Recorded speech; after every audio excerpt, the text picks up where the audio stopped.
मंत्री जी, आपने बायोएथेनॉल का जिक्र किया और पेट्रोल डीजल की गाड़ियों के दाम कम होंगे ये भी जिक्र किया, पर आपने देखा होगा पिछले कुछ दिनों से माइलेज कम हो रही है E20 के कारण, एथलॉन के कारण। इस पे बड़ी एक चर्चा हो रही है सोशल कोई मीडिया चर्चा नहीं है। पूरी चर्चा यानी अब बोलना नहीं चाहिए, ये पॉलिटिकली या ये पेट्रोलियम लॉबी वाले इसको मैनिपुलेट करते होंगे।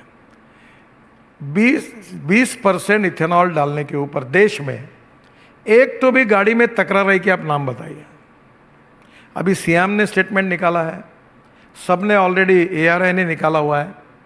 इथेनॉल के कारण कोई गाड़ी में कोई तकलीफ हुई ऐसा एक भी उदाहरण नहीं है। और दूसरी बात, क्या ये देश का इंपोर्ट 22 लाख करोड़ का जो इकोनॉमी से पैसा जा रहा है वो कम नहीं होना चाहिए? क्या दिल्ली में ये प्रदूषण से आप सब लोग जिस प्रकार का सामना कर रही है, प्रदूषण कम नहीं होना चाहिए? क्या इस देश में चावल सरप्लस है, गेहूं सरप्लस है, और अब मक्के से इथेनॉल बनना शुरू हुआ तो 1200 रुपये क्विंटल मक्के का भाव था। आज मक्के से इथेनॉल शुरू हुआ तो मक्के का भाव 2600 रुपये क्विंटल हुआ, और बिहार यूपी में सब जगह 3 गुना मल्टीप्लाई मक्का ज़्यादा लगा, और किसानों को मक्के से अच्छा पैसा मिल रहा है।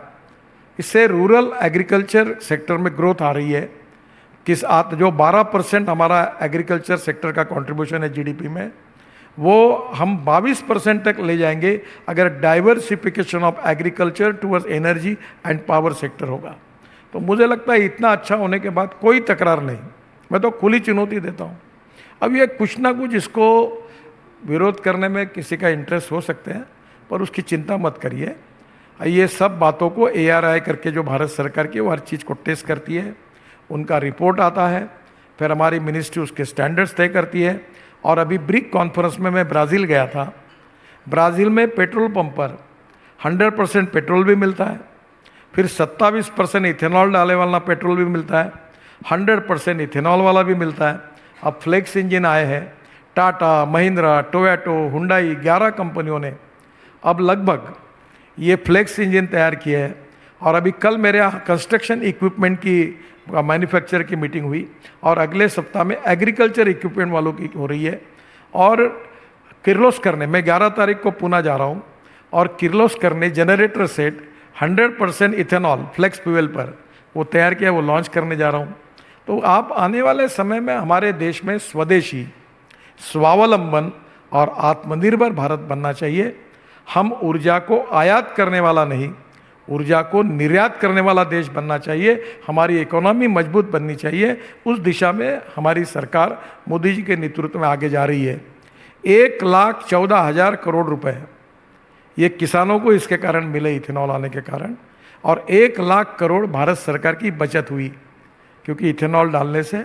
एक बात आपकी सच है कि इथेनॉल में डालने के बाद उसके कैलोरिक वैल्यू पेट्रोल में थोड़ा है, तो थोड़ा सा उसका एवरेज में कमी आती है, पर धीरे धीरे 100% इथेनॉल पर हम जाएंगे। तो इथेनॉल का रेट आज 65 है, 60-65, पेट्रोल का 120 रुपये है। अभी जो मैं गाड़ी में बैठ के आया हूँ टोयोटो की जी, 1 साल से मैं चला रहा हूँ 100% इथेनॉल पर, और मैंने आपको कहा कि इसका रेट तो 25 रुपये है। गडकरी जी, पेट्रोल के इथेनॉल 100% ये कब तक आएगा? क्योंकि वर्तमान में इथेनॉल 27% का अभी वो शायद नियम आप फाइनलाइज कर रहे हैं, तो ये कब किस स्टेज पे आएगा? 27% का अभी कोई फाइनल नहीं हुआ है जी। प्रोसीजर ऐसा है कि पहले ARI में उसकी ट्रायल होती है। ट्रायल होने के बाद हमारी प्रहलाद जोशी जी की मंत्री जो पारंपरिक ऊर्जा की, इसमें वहाँ उसके स्टैंडर्ड्स तय होते हैं, और दोनों के बाद पेट्रोलियम मिनिस्ट्री का ये अधिकार है, और फिर वो कैबिनेट में जाकर उसका निर्णय होगा। अब टेस्टिंग लेवल पर है। जब ये पूरी फॉर्मेलिटी पूरी होगी तब केस पेट्रोलियम मंत्री तक जाएगी, और तब निर्णय करने का अधिकार उनका है। जहाँ तक 100% इथेनॉल का है, कमियाँ होती है। जैसे हमने जब इथेनॉल शुरू किया तो पेट्रोल में इथेनॉल डालने के लिए अप टू 20% जो GST लगा वो 5% है, और 100% इथेनॉल के ऊपर 20% के ऊपर GST 18% है। वो मैंने निर्मला जी को उसको सामने रखा कि ध्यान में नहीं है, ऐसा हुआ। अब इंडियन ऑयल ने 350 इथेनॉल के पंप शुरू किए हैं, पर अभी इथेनॉल की अवेलेबिलिटी, उसकी स्टैंडर्ड्स, फिर उसकी गाड़ियाँ, ये प्रोसेस में है। हाइड्रोजन की गाड़ी, हाइड्रोजन की ट्रक प्रोसेस में है। जैसे 10 पायलट प्रोजेक्ट हम शुरू करें, ऑलरेडी शुरू किए 600 करोड़ के हाइड्रोजन के लिए, वैसे इसका भी अब शुरू होगा और धीरे धीरे ये सब स्टैंडर्ड्स पूरे करने के बाद फिर ये लागू होगा।